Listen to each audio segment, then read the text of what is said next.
Well, hopefully you'll watch the previous video on the money making machine, how the business makes money in the income statement.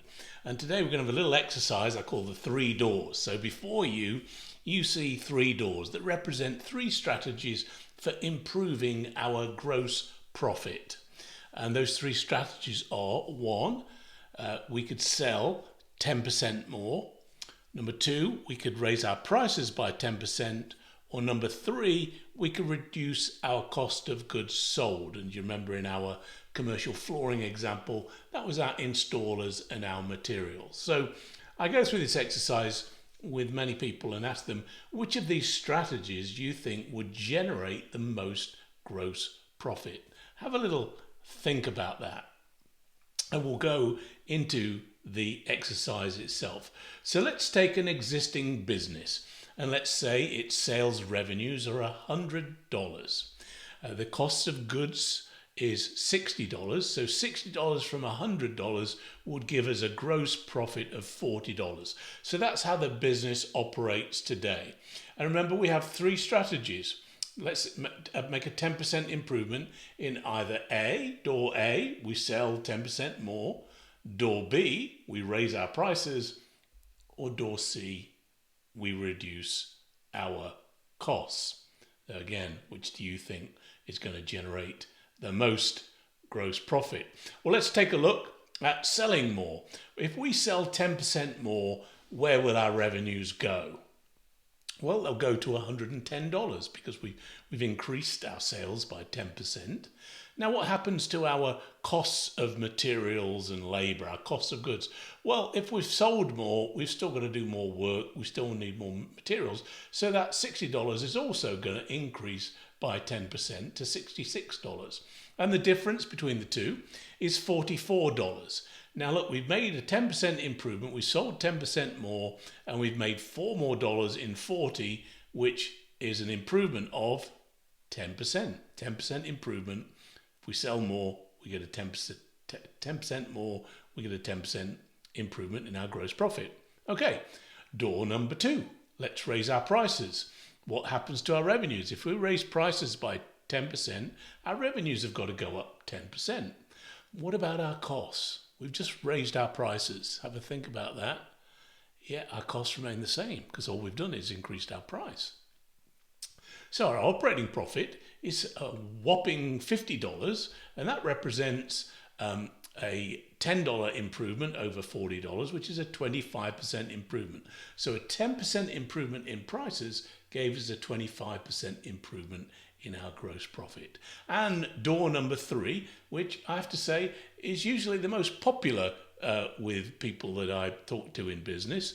And of course, if we reduce our costs, our revenues stay the same, but we've really worked hard, we've sweated, we've got the best deals on our materials, we've twisted the arm of our installers, we've got them to work a little bit harder, and our cost of goods sold go down by $6, which is 10% of 60. And our gross profit then is $46, which represents a 15% improvement. So the clear winner here is if you can improve your prices, it has a much more significant impact on our gross profit. Let's take a look at that in a little bit more detail. In fact, what was your answer? Most people think that if we reduce our costs by 10%, and that's the strategy they go after. And you remember before, I said that's not perhaps the most effective strategy. It's also more painful than raising our prices. But let's look at pricing. So pricing is the most effective way to make more money. So team vanity and team sanity working together, let's keep our prices high. Aha. But the corollary of the best way to make money, the worst way to lose money is to reduce your prices. So pricing has a very significant impact on your overall gross profit. And let's take a look at that. In this example, again, we're going to have revenues minus COGS gives us gross profit. You've won a deal for $100,000 to install a floor for $100,000. and it's going to cost you about $80,000 to do all of that work, and so you make $20,000 of gross profit, or a 20% margin. Now, the prospect comes to you and says, well, we're probably going to give you a lot more work in the future, and we're a key client, and we just ask you for a little bit of a discount. Can you sharpen your pencil? So Team Vanity goes into action, and they say, yeah, well, we'll give you a 10% discount. It's not much, is it? 10%? 10% on 100,000? Still going to make 90,000, right? No. Right, so we get revenues of 90,000, but our costs do not change. They still cost us $80,000 to do the work and buy all the materials and put them in place. So our gross profit drops, it halves from $20,000 to $10,000.